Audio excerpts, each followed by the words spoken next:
Seigneur, nous te bénissons. Merci d'avoir agréé ces moments. Merci pour nos louanges, notre adoration. Nous voulons t'écouter en ces premiers dimanches de l'année, en ces premiers dimanches du mois. Nous avions reçu ton orientation. Tu as dit être pour nous les contenus de notre histoire. Apprends-nous, Jésus, au cours de ces premiers trimestres de l'année, à persévérer dans les bons enseignements afin de croître comme témoins de Christ. Nous voulons, Jésus, rester à tes pieds, apprendre et croître pour te permettre d'être réellement les contenus de notre histoire. Dans le nom de Jésus, nous avons ainsi prié. Amen. Voilà. Gloire à Jésus.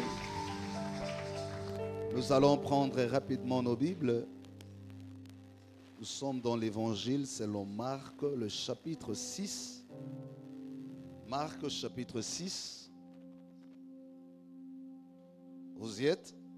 Nous sommes dans l'Évangile de Marc, le chapitre 6. Je voudrais lire à partir du verset 34.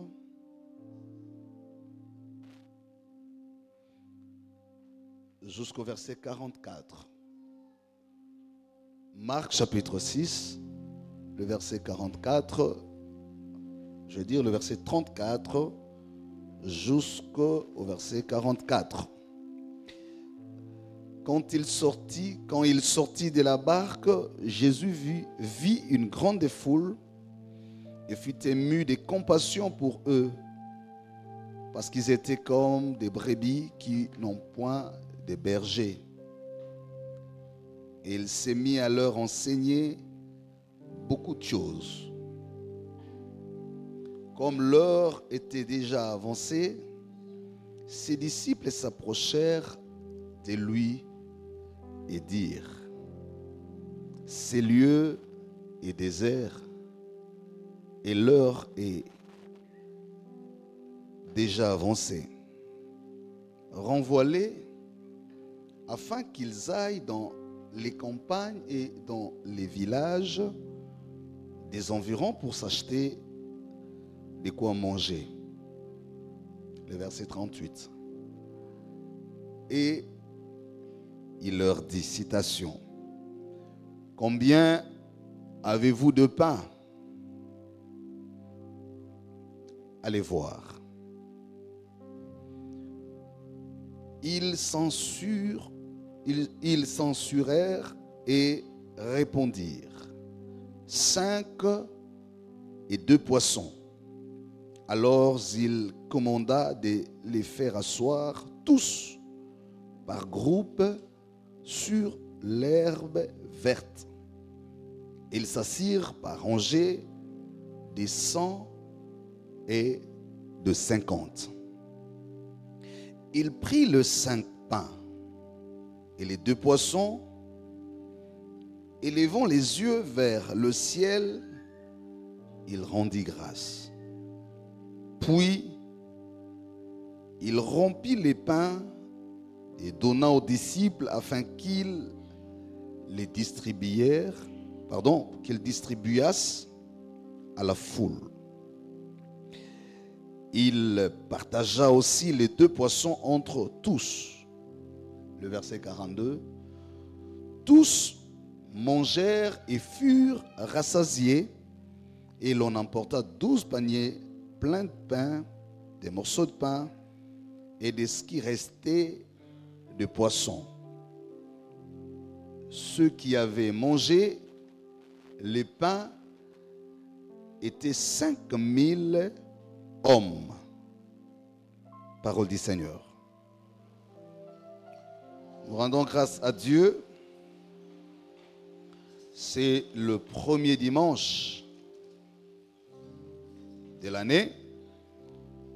Nous avons été ici les dimanches passés qui étaient les 31. Et nous avons passé des temps de grâce avec le Seigneur. Nous avons été visités. Nous avons passé 40 jours de prière ici en ces lieux. Les autres l'ont fait en ligne.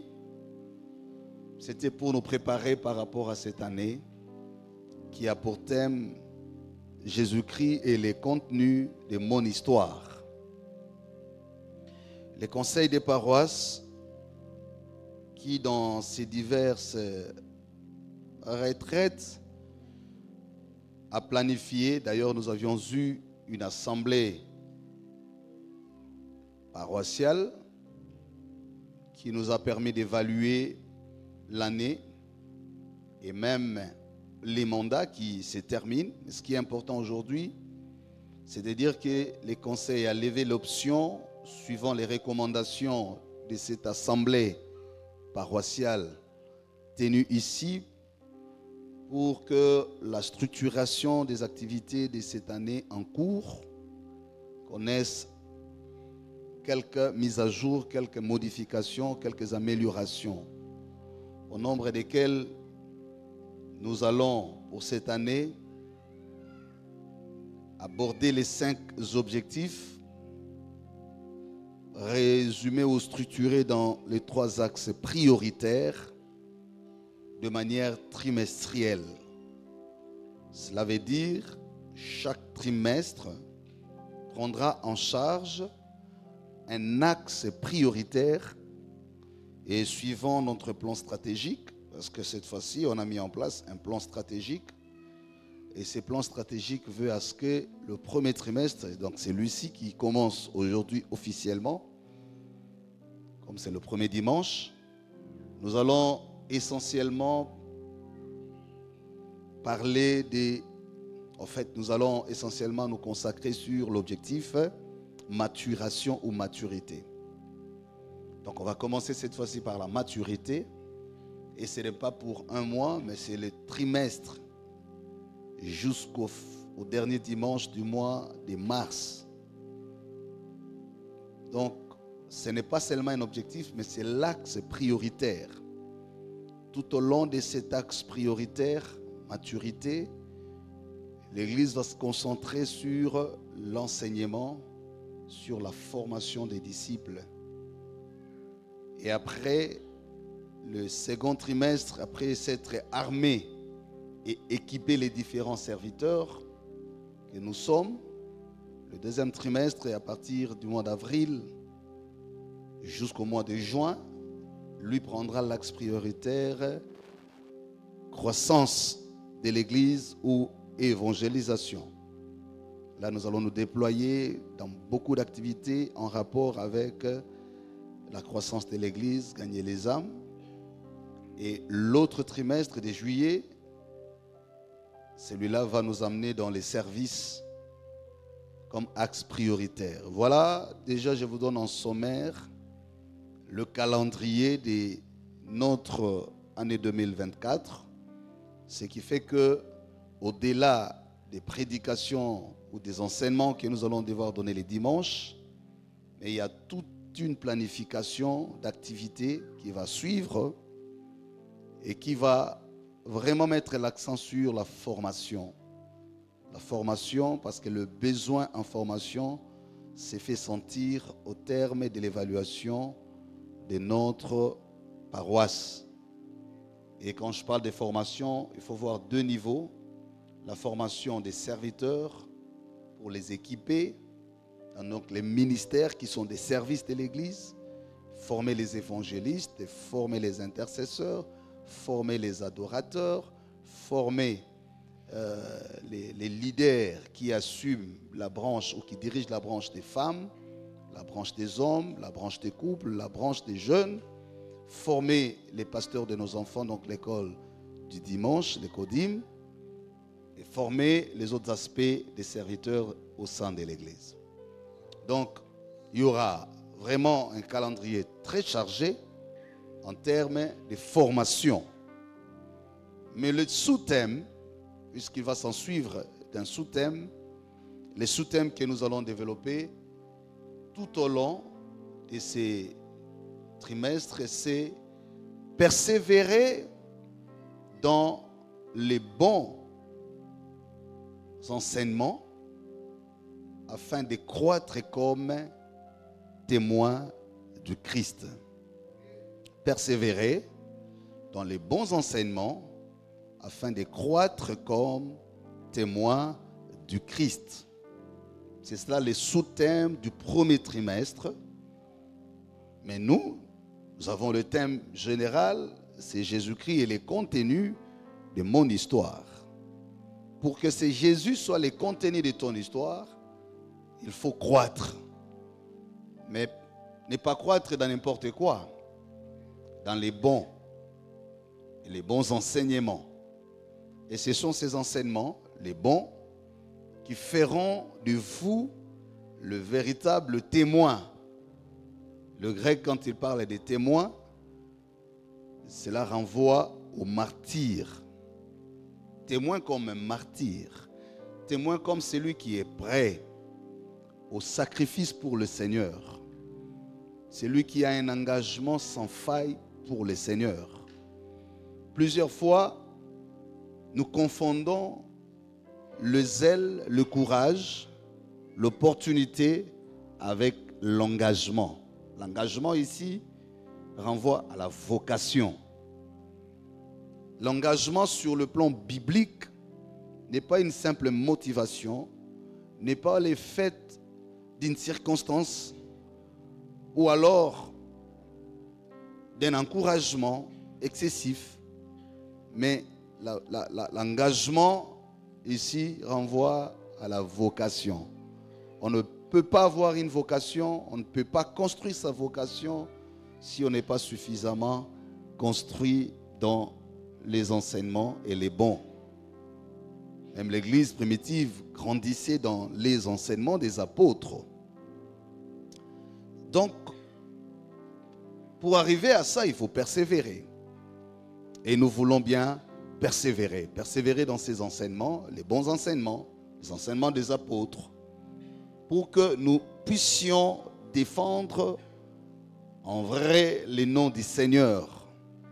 Être le vrai témoin, non seulement qui compte sur le Seigneur, mais aussi et surtout ceux sur qui le Seigneur compte. Compte pour réaliser, compte pour se révéler comme les contenus de l'histoire. C'est sur qui le Seigneur peut s'appuyer pour écrire l'histoire de cette génération. Une des vérités de ce thème, Jésus-Christ et les contenus de mon histoire, c'est que le Seigneur veut faire de toi l'écriture de son histoire. En étant les contenus de ton histoire, et donc il écrit l'histoire avec toi et au travers de toi. Alléluia. Donc tu n'es pas seulement celui qui porte le nom du Seigneur, mais tu deviens le témoignage du témoignage de Jésus. Par ton témoignage, on peut témoigner Jésus. Tu deviens le témoignage du témoignage de l'amour de Dieu. Tu deviens le témoignage du témoignage de la grâce de Dieu. Tu deviens le témoignage du témoignage de la grandeur de Dieu. Donc, ici, l'année nous amène à comprendre que nous ne sommes plus seulement en train de demander à Dieu, donne-moi l'argent, la santé, la délivrance, les mariages. Mais nous devenons nous-mêmes, des témoignages à partir desquels le monde peut aussi croire que Jésus est réellement Seigneur. Dans tous les domaines de ta vie, tu veux que quand quelqu'un pense à toi, parle de toi, observe ta vie, que le trace de Jésus soit visible dans ta vie. Alléluia. C'est ça l'essence du contenu de mon histoire. Quand l'on dise ça c'est la main de Dieu, pareille chose ne pouvait pas arriver d'ordinaire dans la vie de quelqu'un. Si ceci arrive, c'est la main de Dieu. Une telle délivrance ne pouvait pas se penser si le Seigneur n'avait pas étendu sa main. Donc quand quelqu'un voit, on ne peut plus avoir d'efforts à fournir pour comprendre que le Seigneur, et c'est lui qui a laissé les traces dans ta vie. Alors, je nous ai proposé pour aujourd'hui, ce qui va d'ailleurs nous conduire, certainement tout le mois, l'orientation au travers de ces textes de Marc chapitre 6, connu de beaucoup de lecteurs de la Bible. Il s'agit de la multiplication de pain. C'est cela même le sujet qui est présenté dans ces récits. Le récit parle de comment Jésus a un jour multiplié le pain. Mais je vais aborder cela dans une autre orientation. Ce qui frappe ici, c'est déjà le fait que un jour, Jésus était en train de se promener.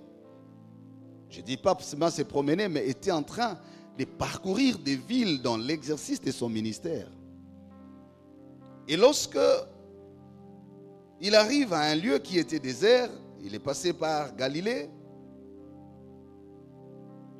la Bible dit une si grande foule le suivait. Et très vite, Jésus fut ému de compassion. La Bible dit dire, puisque en voyant la foule, d'après Jésus, elle apparaissait comme des brebis sans maître. Et ça, c'est déjà quelque chose qui frappe. Une foule aussi motivée, une foule qui avait certainement des besoins multiples. Vous savez, quand on parle de la foule, c'est l'ensemble des personnes, femmes, hommes, jeunes, enfants, vieillards, toutes tendances confondues. Et chacun dans cette foule avait ses besoins particuliers.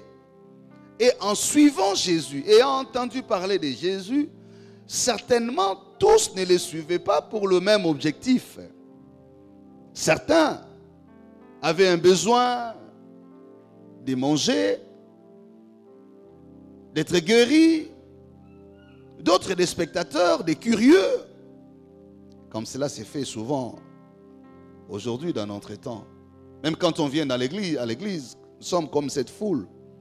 Chacun de nous vient suivre le Seigneur pour des raisons qui lui sont totalement propres. Par habitude, parce que la famille prie, parce que le fiancé ou la fiancée, le mari ou la femme prie, et voilà, vous y venez en famille. D'autres parce qu'ils passent des moments difficiles, ils ont besoin d'une intervention divine. Bref, on dit la foule. Et nous sommes cette foule aujourd'hui. Parce que nous avons entendu parler. Si vous êtes là, c'est parce qu'on vous a dit que c'est ici la maison de Dieu. Parce qu'on vous a dit que le Seigneur est ici et vous êtes venus les rencontrer. Mais je dis, chacun de nous a des motivations propres. Mais il y a un élément qui fait de nous un dénominateur commun, c'est que tous ici croyons que Jésus est Seigneur. Alléluia. Sinon on ne sera pas là. On croit du moins que Jésus est Seigneur.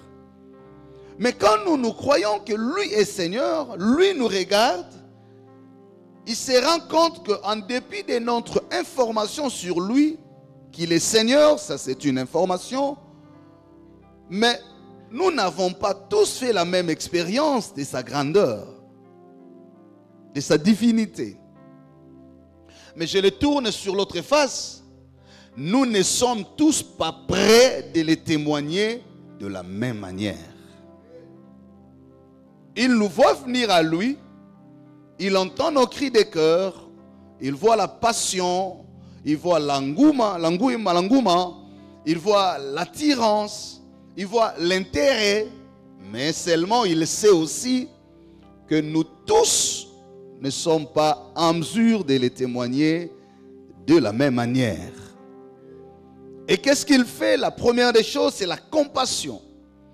La compassion ici, c'est que Jésus se rend compte que cette foule est encore loin de se sentir en sécurité. Voilà pourquoi le texte dit semblable à des brebis sans berger. Le berger ici, c'est celui qui donne la direction. Le berger, c'est aussi celui qui assure la sécurité. Le berger, c'est celui aussi qui sait ce qu'il faut donner pour le bien-être Alléluia. Est-ce que quelqu'un comprend quelque chose? Donc, Jésus ne s'arrête pas seulement à contempler ou à se contenter du fait que les gens viennent louer, les gens viennent chanter, les gens viennent prêcher, les gens viennent offrir, c'est bien. Mais il va plus loin parce qu'il se rend compte que la foule a encore des choses qui lui manquent. Il est semblable à des brebis. Brebis, c'est l'image faible. Brebis, c'est celui qui est fragile ou celle qui est fragile. Et Jésus va plus loin parce qu'il comprend qu'ils ont besoin d'être encadrés, ils ont besoin d'être orientés. Et les psalmistes, au 3e chant, 23e, il dit: l'Éternel est mon berger, je ne manquerai de rien. C'est lui qui savait gérer les troupeaux, comprenait également le sens d'un berger et les rapports qu'il entretient avec les troupeaux. Bien-aimés dans le Seigneur, parfois sans s'en rendre compte, nous paraissons comme ces brebis sans maître. Sans maître, parce que le berger apprend, enseigne à ses brebis la voie à suivre. Le berger montre à ses brebis ce qu'il doit manger. Il lui conduit vers le vert pâturage. Lorsqu'il sent que la brebis va vers des pâturages dangereux, il l'épargne par son bâton et sa houlette. Il lui dit: c'est ici, il faut aller et pas là-bas. Est-ce que quelqu'un me suit? C'est pour dire, cette année, nous ne voulons pas avoir seulement cette foi qui se limite à venir un dimanche à l'église, quand je chante, quand je danse, quand je donne mon offrande ou je paye ma dîme, je pense avoir accompli l'essentiel.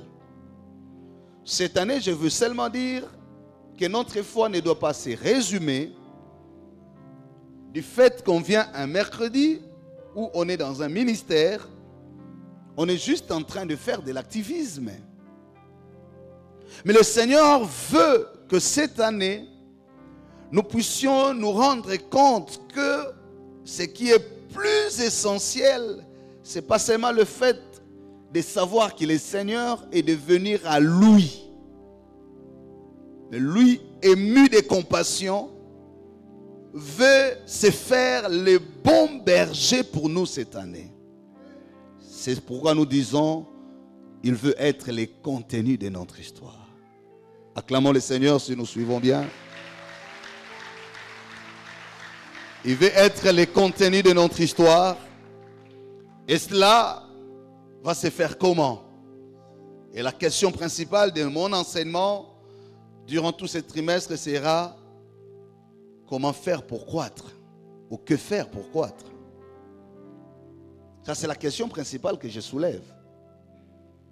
Et comment la manière de croître de cette année doit être essentiellement différente des autres années. Et pourquoi le besoin de croître? Et pourquoi il faut persévérer dans les bons enseignements pour croître? Est-ce qu'il est important de croître dans les enseignements?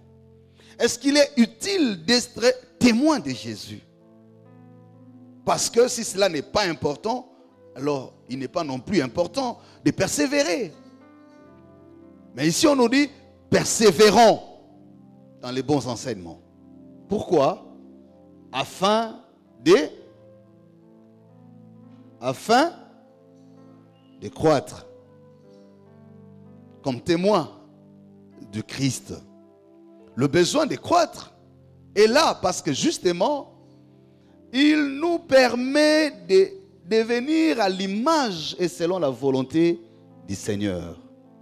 Il nous permet de pouvoir, quand nous regardons, nous pouvons révéler l'image de Jésus. Le point essentiel ici que je devais dégager aujourd'hui, parce que j'introduis un long et grand enseignement, c'est le geste qui va suivre. Quand Jésus a été ému de compassion, la Bible dit, il a demandé de faire asseoir. Faire asseoir les peuples ou la foule sur l'herbe verte. Ça, c'est très symbolique. Et c'est sur ça que je vais dégager 2-3 choses et puis nous allons nous arrêter. Il a demandé de les faire asseoir et s'est mis à leur enseigner sur beaucoup de choses. Enseigner. Pourquoi enseigner sur beaucoup de choses? C'est-à-dire sur des choses que ces peuples ignoraient. Des choses sur lesquelles Jésus voulait construire l'avenir. Je vais aller rapidement dans les 3 points que j'ai énoncés. Donc, quand on comprend les contextes, ici, je les résume encore une fois pour vous donner une clarté dans ce que je vais donner comme point. C'est que d'un côté, la foule est informée que Jésus est là. Et cette foule vient avec empressement vers Jésus. La deuxième des choses, Jésus n'est pas impressionné par le nombre, par la volonté, par l'intérêt. Mais Jésus est attiré par le besoin qu'il constate. Quel est ce besoin? C'est que c'était des brebis semblables à celles qui n'ont pas de berger. Jésus constate le besoin le plus profond que celui qui était visible. L'intérêt personnel de chaque brebis, de chaque membre de la foule. Quand Jésus regarde, en des termes clairs, quelqu'un vient, il dit à Jésus, moi je viens prier parce que j'ai besoin de guérir, j'ai besoin d'être sauvé, j'ai besoin de mon mariage, j'ai besoin de maternité. Mais Jésus, quand il regarde, il situe le besoin au plus haut niveau. Il constate que ce qui est présenté est moins que ce qui est réellement souhaité. Alléluia. Ce dont tu as besoin est au-delà de ce que tu demandes. Ce que tu dois connaître est au-delà de ce que tu crois. Et ce que tu es appelé à faire est au-delà de ce pourquoi tu es engagé. C'est ça l'islam. Est-ce que quelqu'un me comprend? Cette année, quand nous disons Jésus, le contenu de mon histoire, c'est que je veux servir l'agenda de Jésus et non le mien. Ce que tu fais, ton engagement est parfois inférieur à ton rôle. Ta connaissance est inférieure à ta mission. Tes besoins sont insignifiants par rapport à la provision. Dieu est en train de nous dire ce que nous désirons ne correspond pas à ce que lui a prévu. Il a compassion parce que la foule est préoccupée par autre chose, alors que lui veut se faire les contenus de l'histoire de cette foule. Alléluia. Je ne sais pas comment tu es venu au Seigneur, mais cette année, le Saint-Esprit te dit, ton engagement est parfois inférieur au rôle que Dieu veut te confier. C'est le rôle que tu dois jouer dans la famille, que tu dois jouer dans la société, que tu dois jouer au sein de ton église, qui t'oblige de connaître davantage, d'être construit, d'être structuré, d'être assis et de croître. Jésus ne te voit plus seulement selon tes besoins, selon ta demande, mais Jésus te voit en fonction de ce qu'il veut faire avec toi. Et surtout le rôle qu'il veut te confier. Jésus ne te voit pas seulement par rapport à ton zèle, par rapport à ta soif pour lui ou à sa présence. Mais Jésus est en train de te voir par rapport à la mission, la portée de ta mission, l'importance de cette mission. Peut-être que tu es la dernière cartouche de Jésus. Alléluia. Voilà pourquoi il est ému de compassion. Parce qu'il est aussi en train de se dire, oh, si cette foule comprenait que je suis au-delà de ce qu'elle attend de moi, elle ne passerait pas tout son temps à seulement me suivre. En d'autres termes, Jésus pouvait résumer les besoins de la foule en venant Il guérit les malades et chacun rentre chez lui. Mais Jésus dit non. Ce que j'ai à donner, c'est ce qui fera que même après moi, cette foule soit témoin de mon nom. Devienne le témoignage de mon témoignage. Il y a des gens qui ne me verront pas, qui n'auront pas la même grâce de me rencontrer, d'écouter ce que je dis, d'enseigner. Mais sans ma présence, avec ce que je donnerai à cette foule, elle deviendra par elle-même le témoignage de mon témoignage. Acclamons le Seigneur. Comment tu peux devenir le témoignage du témoignage de Jésus dans ta famille, dans ton mariage, comme parent, comme enfant, comme frère, comme sœur, dans ton entreprise? Sais-tu ce que Dieu veut faire avec toi cette année? As-tu l'idée de jusqu'où il veut aller avec toi? Et ce qu'il veut vraiment te confier? Ces choses ne seront utiles que quand tu auras compris ce que tu représentes pour lui. Et enseigner. Dans cet enseignement, nous allons dégager 3 choses. La première des choses, le besoin d'être enseigné en tant que foule, c'est de nous permettre à découvrir notre véritable identité. Il dit, semblable à des brebis qui vivent comme sans maître. C'est-à-dire ici, Jésus constate que c'est des gens qui s'ignorent, qui n'ont pas encore pris la vraie conscience de ce qu'ils représentent pour moi et de ce qu'ils sont pour les autres. Donc le sens des brebis sans maître ici montre a priori des gens qui n'ont pas suffisamment pris conscience de leur véritable identité. Bien-aimé, le Seigneur veut dans ses enseignements que nous insistions cette année à découvrir qui nous sommes en tant que chrétiens. Quand tu le sauras, tu ne trembleras plus devant les sorciers et les démons. Quand tu le sauras, on ne te poussera plus à venir et à servir Dieu. Quand tu le sauras, tu ne mettras jamais de priorité devant toi par rapport à Jésus. Alléluia. Il y a beaucoup de priorités que tu es en train de mettre, que tu es en train de placer, mais qui ne ressemblent en rien en ce que Dieu attend de toi. Le Seigneur veut que tu découvres tout au long de cette année que quand tu deviens chrétien, tu deviens un héritier. Tu entres dans le privilège du programme de Dieu. Tu es celui non seulement qui bénéficie de l'amour de Dieu, mais aussi de son attention. Dieu a les yeux fixés sur toi. Dieu te regarde différemment. Dieu attend ta prière différemment. Tu as aujourd'hui une relation de fils et père, de filles et père. Tu ne peux plus promener les regards inquiets, tu ne peux plus te considérer comme une victime parce que tu rentres dans l'agenda des priorités. Alléluia. Et quand tu as ces priorités, même quand tu ne demandes pas, c'est là qu'il dit à Matthieu, ton Père sait ce dont tu as besoin, ce que tu veux, ce que tu demandes, avant même que tu ne le dises. Lui le sait déjà. Il sait que mon fils doit manger. Il sait que mon fils ou ma fille doit être en sécurité, doit être en bonne santé. Ce n'est pas quand tu commences à prier que Dieu commence à être attentif. Ta prière ne rend pas Dieu attentif. Ta prière rappelle juste la position de privilège que tu as.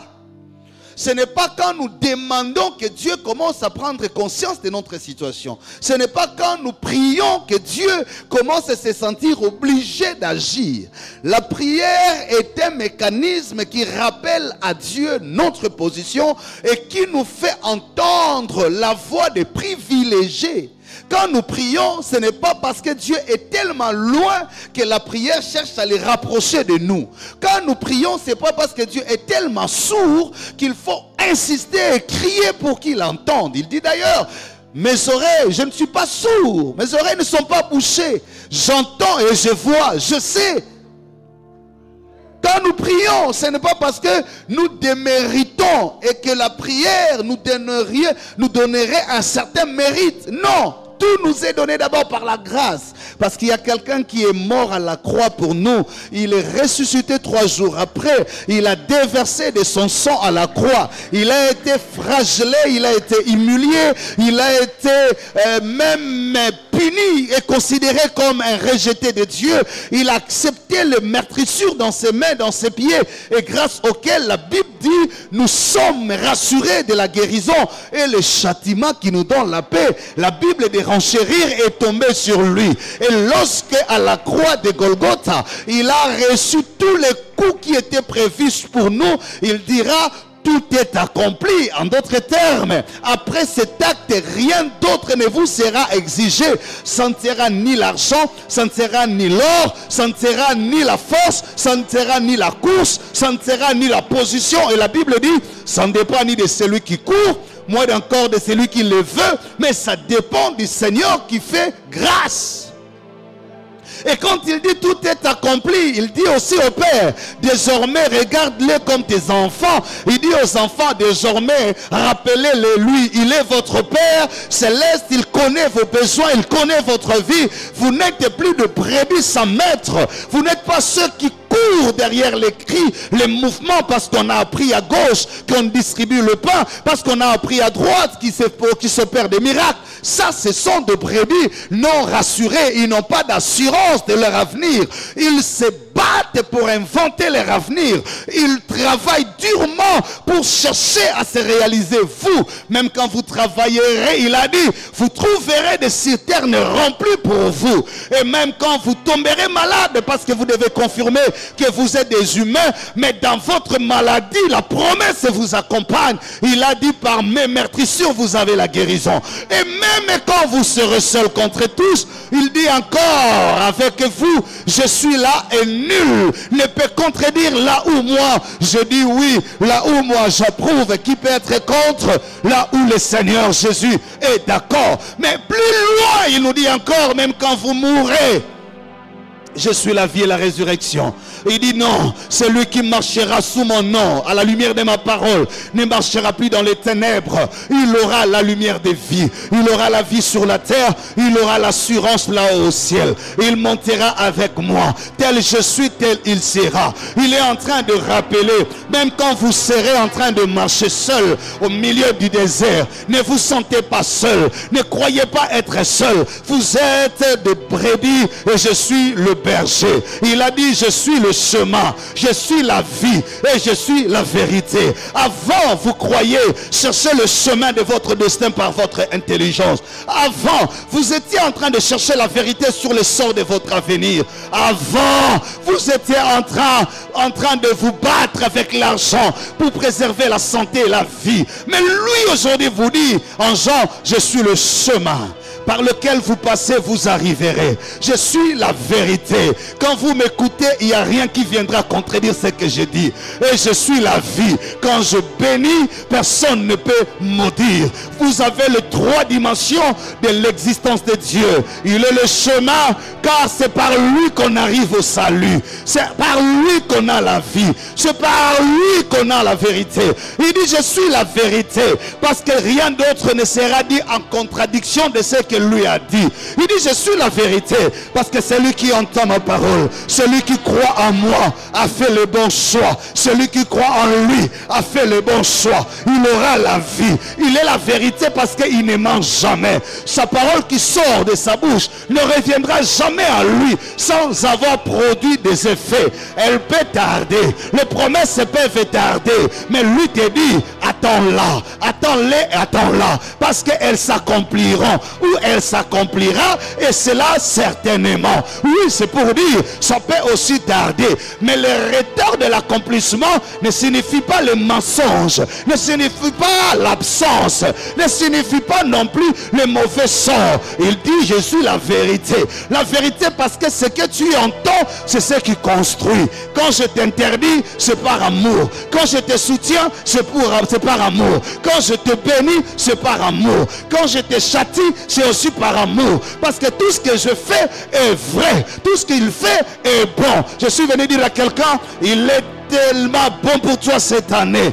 Quand il te bénira, ce n'est pas parce que tu le mériteras, parce qu'il est vrai en lui-même. Il est derrière sa parole. Il s'est lié par son propre engagement. Il a juré, il le fera. Cette année, il t'a dit, je souillerai les larmes de ta jeunesse, et il le fera. Il ne le fera pas parce que tu as beaucoup prié.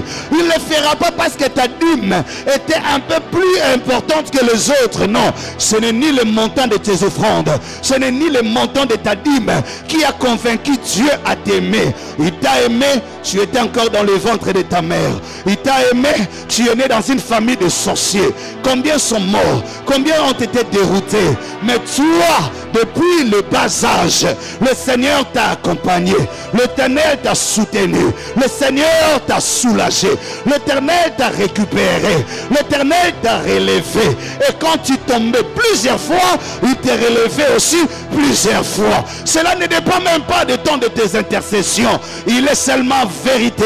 Et il t'a dit depuis l'enfance qu'il t'aime. Il t'a choisi. Pas parce que tu es le plus intelligent. Parce que la divine grâce est tombée sur toi. Je dis à quelqu'un, il est la vérité, mais il est aussi la vie. La vie parce que c'est lui qui connaît l'herbe. Il est le bon berger. Il me conduit vers le vert pâturage. Il me conduit près des eaux paisibles. Écoute-moi, ça peut tarder, ça peut être difficile. Tu peux marcher sur les épines. Mais là où le Seigneur t'amène, tant que l'Éternel est ton berger, ne crains plus rien. Avant tu marchais seul, tu te battais seul. Tu avais la beauté comme appui. Tu avais les relations humaines comme appui. Tu avais le nom de ton père.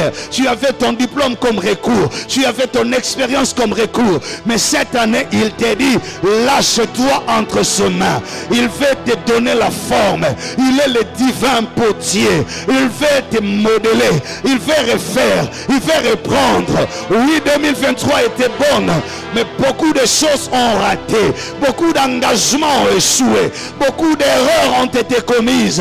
Maintenant, arrête-toi et mets-toi. Il veut lui t'enseigner, il veut lui te forger, il veut lui t'équiper, il veut lui te réhabiller, il veut te reparfumer. Donne-lui le temps. Il est le divin potier. Il prend la forme et la Bible déclare, le tabernacle a été construit selon les modèles que Dieu avait révélés à Moïse sur la montagne. Pas les modèles que Moïse avait en tête, mais le modèle que Dieu avait enseigné à Moïse. Oui, tu seras enseigné. La deuxième raison, parce que Dieu fait donner le modèle à ta destinée. Il te rappelle qui tu es, mais deuxièmement, mets-toi là. Parce que quand tu étais en train d'errer, tu étais seul. Tu te battais seul. Maintenant, lui prend la charge. Il a demandé aux apôtres, amenez-les dans le désert. Ce n'est pas seulement le pain dont ils ont besoin. Ce n'est pas seulement le mariage dont ils ont besoin. À quoi sert un mariage? D'y aller sans avoir l'assurance de la maternité. À quoi sert un mariage quand tu y vas sans connaître l'homme ou la femme avec qui tu veux engager ta vie? N'est-ce pas que tu es en train d'entrer dans un cimetière sans le savoir? À quoi sert l'élévation? Occuper des fonctions si après-demain tu deviendras, oh bien-aimé, comme un torchon. On va t'épuiser, on va t'utiliser et tu finiras dans un cercueil comme une simple mouche. Dieu n'est pas impressionné par ça, mais il dit, mettez-les, je vais leur donner ce qui est rare, ce que le diable ne peut pas imiter. Le miracle, le diable peut l'imiter. Le miracle peut arriver à tout moment. Il peut toucher et tu peux même le toucher, comme je l'ai dit le dimanche passé. Oui, la femme de perte de sang, Jésus ne l'avait pas touché. Le miracle, on peut l'avoir quand Dieu le veut, on peut l'avoir aussi quand notre foi nous pousse à voir. Mais les enseignements, la construction, ça c'est sur ça que Dieu se concentre. La possibilité L'apostolat qui ne confie à personne, c'est de construire, c'est de forger, c'est de remplir. J'ai dit à quelqu'un, ça le diable ne peut pas imiter. C'est ce qui fait la différence entre ceux qui sont passés entre les mains de Dieu et ceux qui ne sont pas passés entre ses mains. Il veut te révéler les desseins qu'il a retenus pour toi, le plan réel de ta destinée. Oh, cette année, je prie. Je priais pour dire à Dieu en décembre, j'ai besoin d'une bonne orientation en 2024. Tu auras quel âge, mon frère? Tu auras quel âge, ma soeur? Tu auras fait combien d'années dans ce que tu fais là? Non, cette année, tu as maintenant besoin d'une bonne orientation. Tu as longtemps traîné. Tu as longtemps traîné dans ces déserts-là. Les questions de choix ont beaucoup embrouillé ta vie. Tu es entré ici. Tu es entré là-bas. Tu as changé plusieurs relations. Cette année, dis à Dieu, j'ai maintenant besoin de voir le modèle de ma destinée. Révèle-moi, comme tu as dit à Moïse, le tabernacle, tu le construiras selon le modèle que je te révèle à la montagne. Enseigne-moi à savoir, à comprendre, oui, ce que je dois et ce que je ne dois pas. Je prie que quelqu'un soit à désirer cette année de dire à Dieu, ce n'est pas parce que j'ai un diplôme, mais à quoi me servira ce diplôme? Ce n'est pas parce que j'ai de l'argent, mais comment l'utiliser? Ce n'est pas parce que j'ai eu une promotion, mais comment m'assumer? J'ai besoin que tu m'enseignes, que je comprenne, que j'évite les tâtonnements. Tu as beaucoup tâtonné, tu as laissé ça et là, errant dans les directions diverses. Tu as commencé des affaires qui ont sombré, tu as perdu l'argent, tu as perdu le capital. Tu sais pourquoi? Sans modèle, tu ne peux pas aller loin. Tu ne sais pas comment utiliser la grâce. Tu ne peux pas utiliser la verge de Dieu sans la direction de Dieu. Tu ne peux pas utiliser la verge de Dieu sans la révélation de Dieu. Cette année, que Dieu te donne aussi la révélation. Dis-le à Dieu quand je dormirai, même en songe, montre-moi la voie à suivre. Enseigne-moi. Je ne veux pas seulement prêcher, mais quel est le tandem de mon ministère? Quel est le saut de mon apostolat? Quelle est la précision de ma vocation? Paul a dit, nous ne nous sommes pas révélés par nous-mêmes, nous ne nous sommes pas recommandés de nous-mêmes, mais le Christ ressuscité nous est apparu et a illuminé les yeux de nos cœurs, a illuminé les yeux de nos esprits, et nous avons pu voir l'espérance qui s'attache à notre appel. Tu joues avec ton apostolat parce que tu n'as pas encore compris le modèle que Dieu a attaché. Il a dit à Jérémie, tu ne peux pas te mesurer, tu ne peux pas te limiter.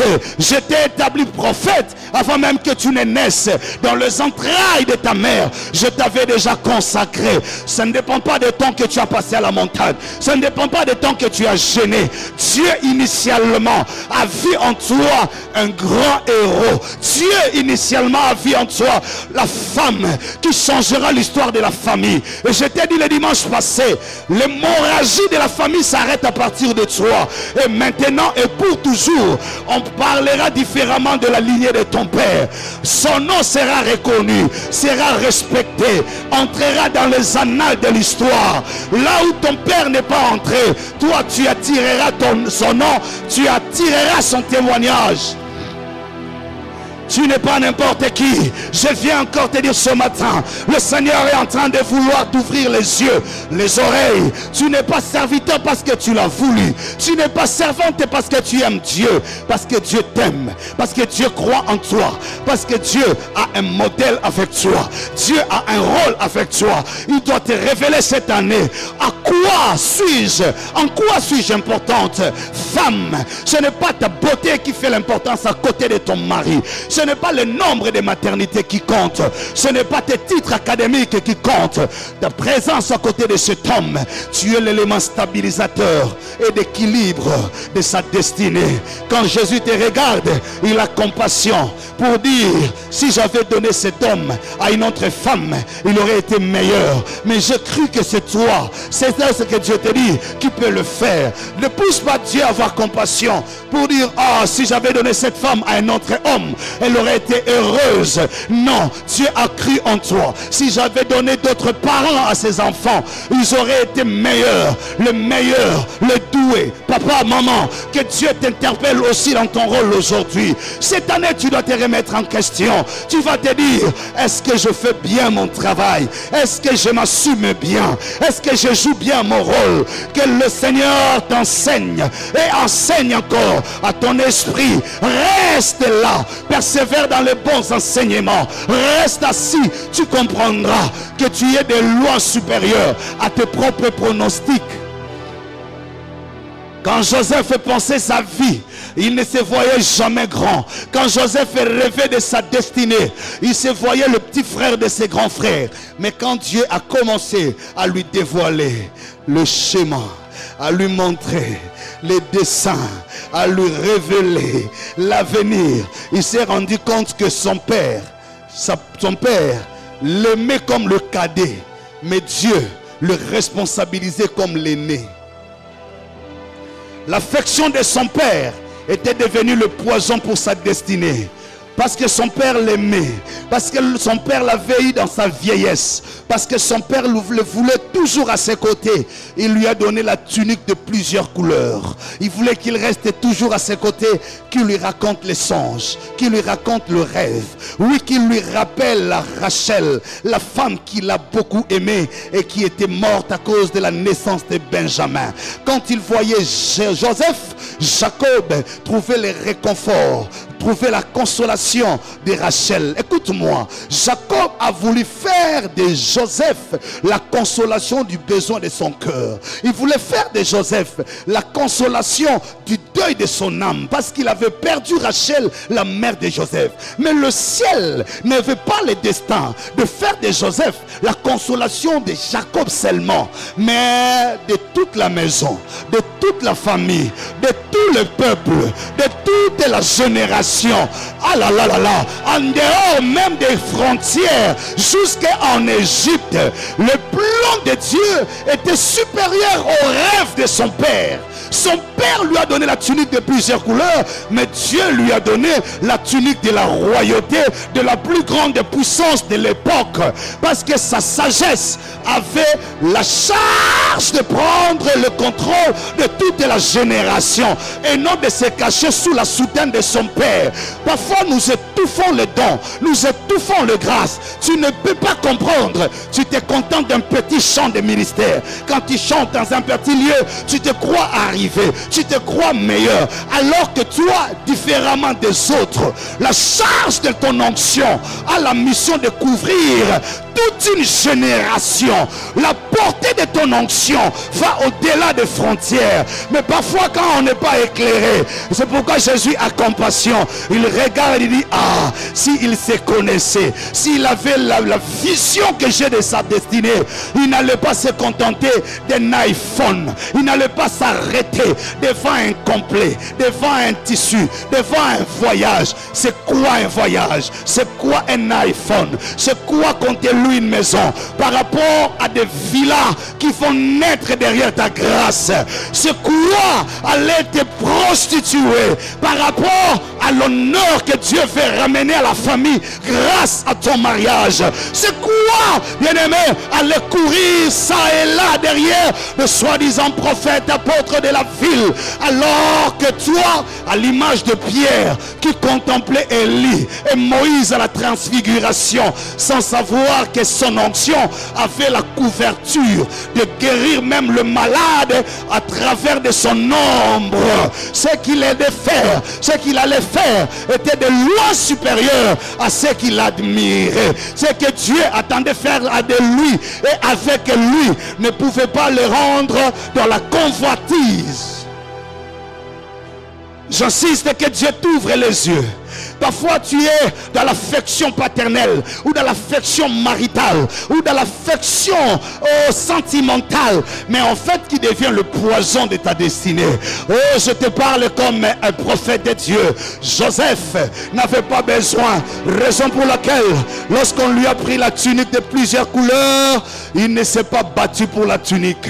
Il a cédé la tunique parce qu'il savait, la tunique c'est l'affection parentale, la tunique c'est la vision parentale, la tunique c'est la limite parentale. Papa veut me garder seulement à ses côtés, papa veut me voir toujours raconter des songes, papa veut se consoler de ma mère Rachel par ma présence. Mais Dieu ne me trouve pas seulement un consolateur du cœur de mon père. Dieu est en train de voir le char d'Israël, est en train de voir la trompette des générations, est en train d'entendre de ta bouche le message du temps, est en train de voir un sacerdoce étatique, est en train de voir celui qui ouvrira des portes longtemps verrouillées. Quand Dieu regarde, il dit mais j'ai compassion. S'il savait, elle savait à quoi je l'appelle, à quoi l'onction l'a destinée, elle ne passerait pas tout son temps à pleurer un amour de quelqu'un qui n'est même pas vrai, à te briser le cœur à cause d'un soi-disant fiancé qui n'est même pas à la hauteur de sa destinée. Oh, je prie que Dieu t'ouvre les yeux. Des choses que tu contemples là, des choses que tu contemplais là, ne sont même pas approcher la cheville de ta destinée. Un géant qui s'ignore. Que Dieu t'ouvre les yeux. Que Dieu t'ouvre les yeux. Que le Saint-Esprit t'ouvre les yeux. C'est le même exemple avec David. Son père le gardait pour garder le troupeau de la maison, pour protéger l'héritage de la maison. Mais le ciel le préparait pour garder l'héritage du royaume. Aïe, aïe, aïe, aïe. Parfois il y a un écart entre la vision de nos parents et la vision de Dieu. Parfois il y a un écart entre la vision de la société et la vision de Dieu. Parfois il y a un écart entre la considération de l'église et la considération du ciel sur nous. Parfois il y a cet écart. Les gens te regardent sur le passé, les gens te regardent sur la tribu, les gens te regardent sur les diplômes, les gens te regardent sur l'entourage, les gens te regardent sur le nom de ton père et de ta mère, les gens te regardent sur ton âge, mais le ciel te regarde sur ta destinée. Quand il regarde, il n'a que faire de ton âge, que faire de ton genre, que faire de tes origines. Le ciel ne voit en toi qu'un tourbillon de cette génération. Celui qui viendra bouger les lignes, celui qui viendra changer le paradigme, celui qui viendra sortir les brebis de la gueule du lion, celui qui viendra faire tomber le Goliath. Le Goliath, je prophétise au nom de Jésus, aussi vrai que l'Éternel est vivant, que cette parole qui sort avec onction t'accompagne l'année 2024, l'année de la persévérance, l'année de victoire, l'année d'exploit. Jésus sera lui-même le contenu, le contenu, le contenu, le contenu. Ce n'est plus la vision de ton Père. Dieu lui-même sera le contenu, le contenu, le contenu, le contenu de ton histoire. Destiné à gérer. Eliab le voit et lui pose la question: à qui as-tu laissé le troupeau? Voilà des gens qui nous entourent, parfois qui nous coachent. Quand tu es coaché par quelqu'un qui a une vision limitée, il limitera aussi la portée de ton onction. Voilà parfois des gens que nous prenons pour modèle, qui eux-mêmes n'ont pas fait l'expérience de Dieu, qui eux-mêmes n'ont pas vécu le miracle dans leur vie. Ils parlent des choses qu'ils ont appris, pas des choses qu'ils ont vécues. Des gens qui racontent des choses pour faire entendre la voix. Des gens qui n'ont pas goûté aux délices de la grâce. Des gens qui ne se sont pas assis devant le trône. Des gens que le ciel n'a pas suspendu le mouvement pour attirer le regard vers leur vie. Voilà parfois des gens que nous prenons pour référence, pour coach, pour mentor, qui en fait étouffent nos destinées. Eliab dit: à qui as-tu laissé le troupeau? Il parle à un roi sans le savoir. Il parle au gendre du roi sans le savoir. Il parle au tombeur de Goliath. Il est en train de minimiser celui qui va changer le page de l'histoire de la maison de son père. C'est lui qui lui donnera lui-même le statut Yaya Mokonti. Les grands frères du roi. Il est en train de blaguer avec celui qui changera même le statut de sa vie. Dans la voisin, là-bas, je te respecte. Dans la eh bien, là-bas, je te respecte. Tu peux être son chef aujourd'hui, mais pas demain forcément. Tu peux aujourd'hui lui donner du pain, pas forcément demain. Tu peux avoir payé ses Minerval ou ses frais académiques, pas forcément demain. Respecte même ton propre enfant.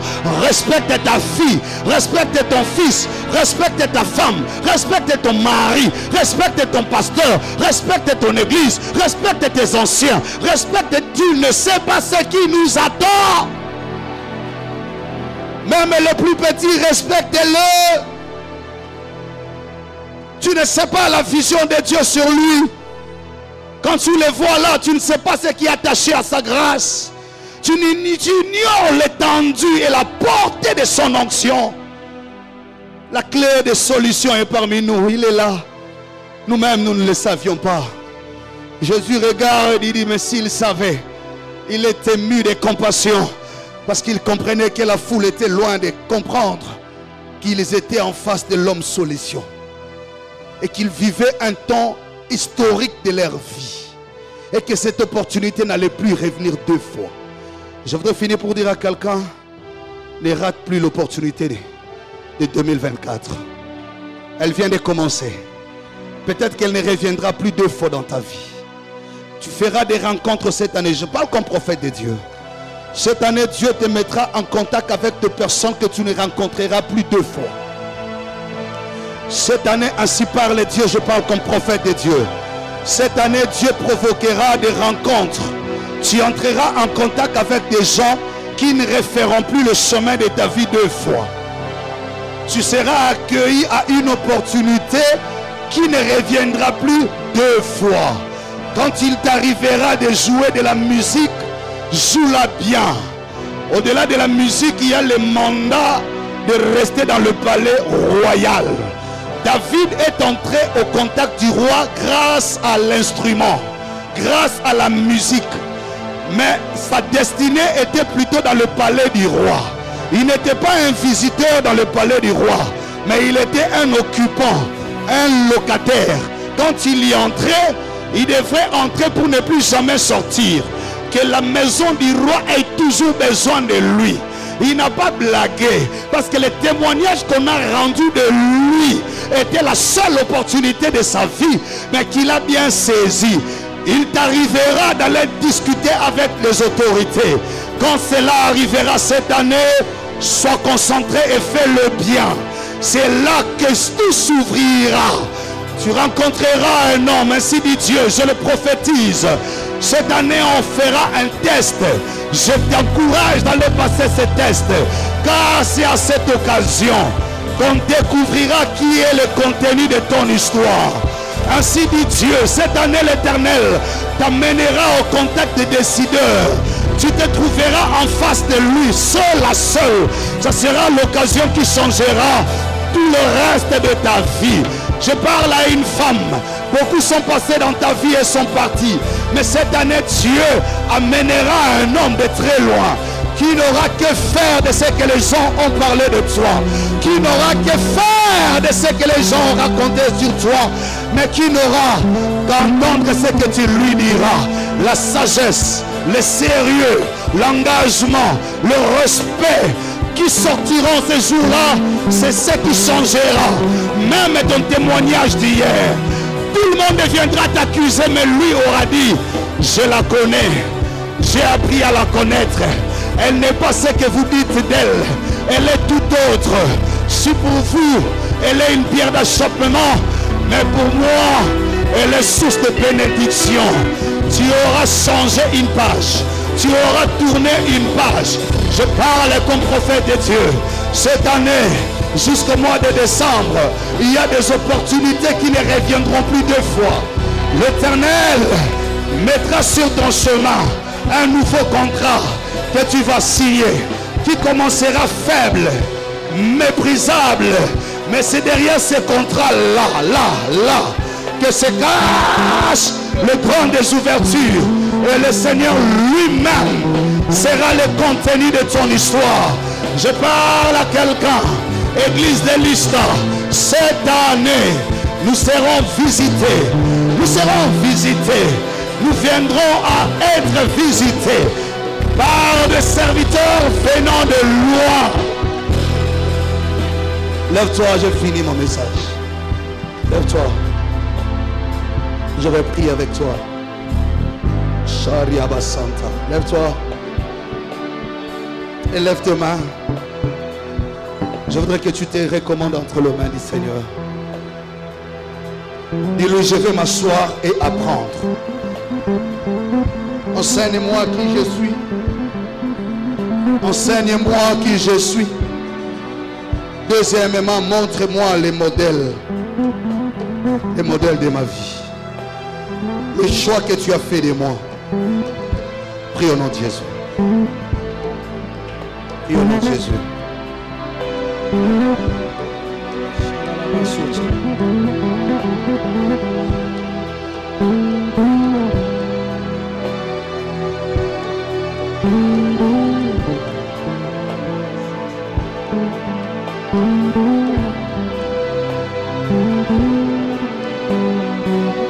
Jésus fut ému de compassion parce que quand il entendait les gens parler, la foule venir à lui, nombreux ne comprenaient pas pourquoi cette rencontre a eu lieu. Parfois tu ne comprends pas pourquoi cette rencontre d'aujourd'hui. Reste calme. Reste calme.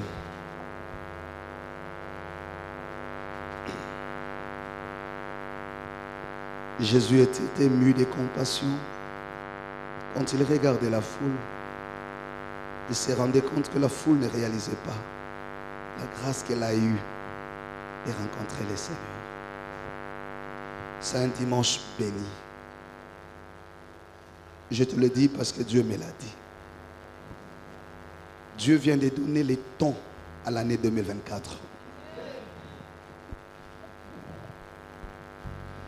Beaucoup de prophéties. Cette année, le Seigneur t'a mis en contact avec beaucoup de choses. Il te demande d'être totalement assis et construit. Et tu vas croître dans la tranquillité. Tu n'as pas à aller chercher en dehors de ce que Dieu a prévu. Laisse-toi nourrir. Laisse-toi éclairer. Laisse-toi instruire. Laisse-toi nourrir.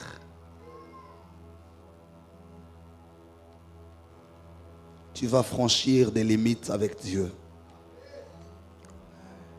J'ai aimé la dernière révélation. Le père de Joseph le voulait à ses côtés pour juste consoler son cœur. C'est l'enfant de sa vieillesse. Joseph consolait l'absence de Rachel. Joseph rappelait des bons moments à le cœur de Jacob. Et son père les comptait comme le cadet qui avait besoin de la protection. Mais le ciel le préparait comme celui qui devait protéger les autres. Celui qu'on croyait protégé avait l'onction de la protection. Celui qu'on pensait nourrir avait l'onction de nourrir les autres. Celui qu'on pensait honorer avait la grâce d'honorer toute une génération. Sors de ce que tu as longtemps rêvé. Cette année, Dieu te sort de l'ombre de la vision limitée de celui qui te prend en charge. Cette année, Dieu veut faire avec toi une marche. Il ne t'appelle pas à la rébellion.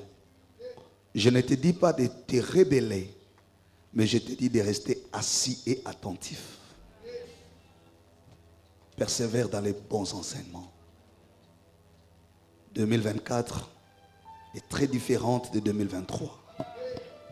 Jésus a décidé lui-même de devenir le contenu de ton histoire. Tu n'étais jamais petit, mais tu étais accompagné par ceux qui avaient une vision trop petite. Maintenant, Dieu va te faire émerger. Tu es serviteur, tu es servante de Dieu. À partir de maintenant que tu entends l'Esprit te parler, revois ta façon de faire. Tu n'étais pas serviteur ni servante. Ce matin, Dieu t'appelle à les devenir. Il va écrire cette histoire, pas avec tout le monde, et avec des hommes et des femmes qu'il va lui-même préparer à son modèle. C'est l'occasion qui t'est donnée aujourd'hui de t'engager et de te disponibiliser à être formé. Dieu veut aiguiser ton ministère. Il veut donner la forme à ton apostolat. Tu croyais arriver, tu n'étais qu'au début. Maintenant, il faut t'asseoir. Il veut lui-même commencer à tailler la pierre pour l'utiliser dans la construction du tabernacle.